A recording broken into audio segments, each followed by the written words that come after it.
Sometimes, the best route in life is the road less traveled. That philosophy is true in Forza Horizon 3, a game that marries a variety of terrains and environments with high-performance sports cars to deliver unbelievable fun. The game doesn't bring much innovation to the racing genre, but that doesn't make the experience any less of a thrill. Developed by Playground Games, the latest Forza installment takes the series to the land down under, which allows players to explore a wide range of settings within an Australian sandbox. As an ignorant foreigner, I have to take the studio's word for it when it says that the details are true to life. However, the environments match the tourist brochures for the country. There are a few sections of the map that feel flavorless, but most of the landscape is beautiful and seems to represent an idealized Australian motherland. While the open concept is now common practice in the racing genre, the rich Australian landscape still makes the game feel unique. Players are able to zoom through cornfields and farm country, take late-night strolls on sandy beaches, and race through city streets. Thanks to the terrain, the drive between races can be both arousing and exhausting.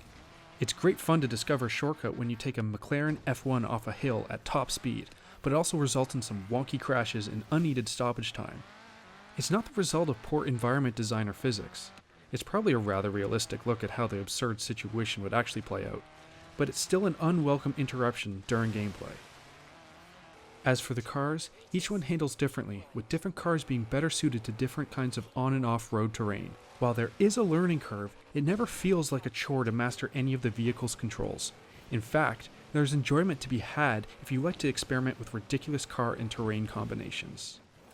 With that said, the costly fast travel system is sometimes the best option if progression is desired. Festivals are glorified garages that act as warp points, and also serve a few other functions. They provide a central hub for car modifications, a shopping list of trendy vehicles, and a creative photo mode, all with an intuitive user interface. It's a convenient space for anyone who wants to craft the perfect ride and snap a pic to be uploaded later. Festivals also act as the best way to purchase any of the game's 350 cars. Most of the high-end vehicles are available right off the bat, but you need to use the credits earned from the races in campaign mode to unlock them.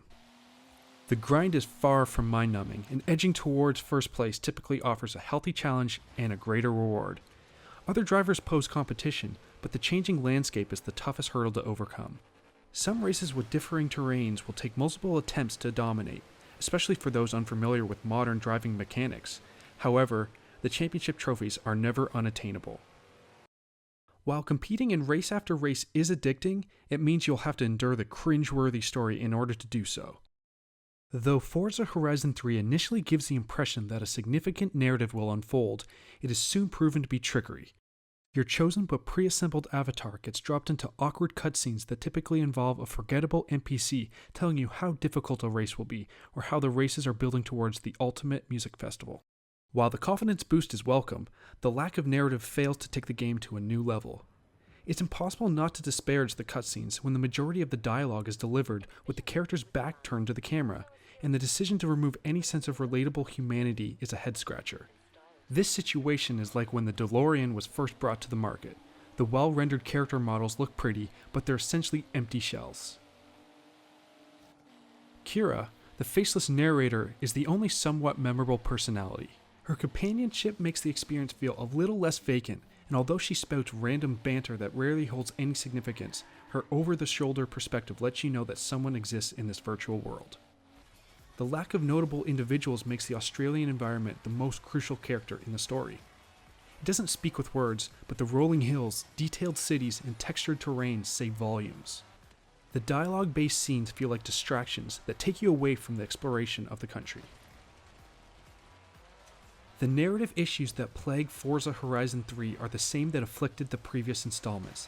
The development team evidently disregarded fan outcry for a greater story, which is a shame when the other elements of the game are of such high caliber. The poor story does not diminish the impact of the game's better aspects, but when everything else is so well done, you'd have to think that the game could have excelled in all respects. This makes the story feel a bit like a missed opportunity. As unfortunate as it is, the best course of action with Forza Horizon 3 is to disregard the idea that there's a story and accept the game for what it is, a well-crafted, pedal-to-the-metal racing romp. It's brainless fun, a palate cleanser in an industry that often takes itself too seriously. The game does try to mix up the progression with its new 4-player co-op mode, but it fails to take the genre to uncharted territory. Though friends can now combine their talents to advance in the campaign, the mode doesn't allow for free exploration. The attempt is half-baked, but does offer friends an opportunity to experience the colorful Aussie backdrop together in some capacity. Regardless of its impassive narrative and lack of new features, Forza Horizon 3 is still the pinnacle of the series, and quite possibly the entire franchise. It speaks to the power of the combination of sports cars and beautiful backdrops. Give someone a car, and they can get around. Give someone a car and freedom, and they will drive forever.